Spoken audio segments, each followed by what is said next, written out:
So moving on even further, now we're going to be focusing on the term scarcity. What is the meaning of scarcity? The meaning of scarcity should be memorized, should be understood by you by the bottom of your heart, okay? So before we start further, let's focus on the definition of scarcity. Refers to a situation that arises from unlimited wants but limited resources to satisfy those wants. Okay, let me repeat the definition again.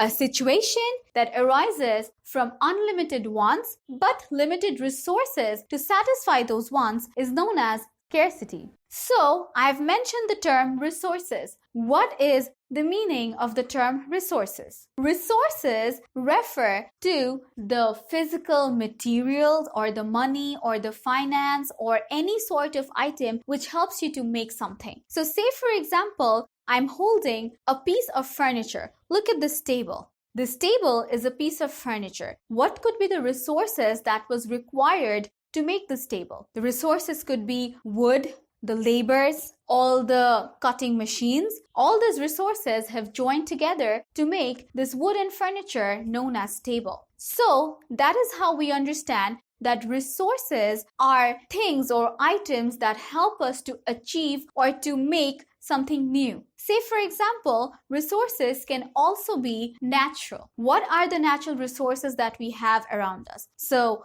trees are resources, land is a resource, oceans are resources, and animals are resources. All these are resources. Resources could be natural or it can also be man-made. So say for example, I am running a dairy farm. So the dairy farm is giving us 10 liters or say 100 liters of milk every day.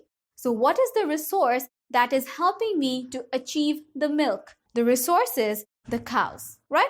So I hope you understand the meaning of resources now. So again, going back to scarcity, I hope it will be easier for you to relate now. What is the meaning of scarcity? A scarcity is a situation that arises due to unlimited wants that we already talked about, but limited resources to satisfy those wants. We'll be looking at an example of scarcity. So say for example, right now you have a deep urge to have a cone of ice cream. What is the ice cream? The ice cream is your want, isn't it? Now you're craving ice cream like crazy and now you want to have ice cream. So now as much as you're craving the ice cream, it is not being possible for you to get the ice cream. Say, for example, your mother is not at home. She's not going to let you alone. Your car is at the workshop. Or say you do not have enough money with you. So see, your resources are limited. The money, the car, all these are your resources that would help you achieve the ice cream. But since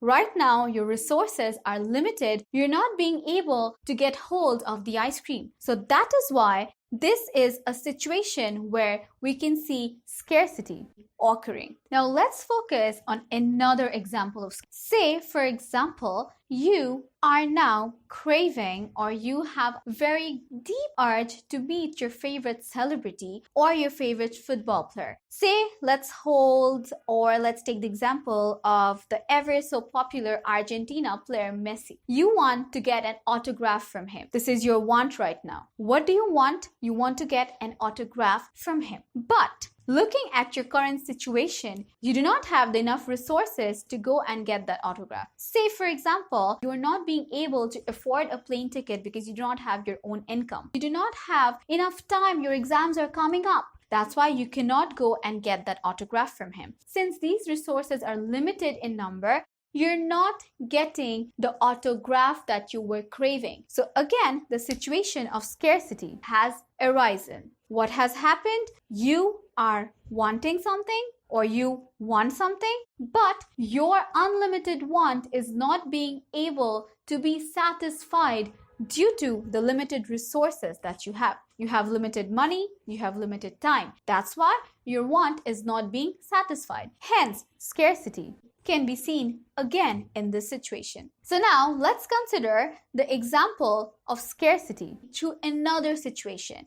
This situation would be like the rest, where I'm going to focus on individual people or individual personas. Say, for example, you are moving to college and you want to finish off your degree within 4 years. You have an urge to study architecture. You also have an urge to study engineering. You also have an urge to study English literature. So now what's happening in this situation? Your time is limited. You have 4 years to complete your degree, but you want to complete all the 3 degrees together. It is not possible, because your resource is limited. Your time is limited, but your wants are unlimited. Hence, since you're not being able to satisfy your unlimited wants due to having limited resources, that is when, again, the situation of scarcity is being seen. So you want to go to college, you want to achieve a lot of degrees, but your time is limited. Again, unlimited wants, limited resources,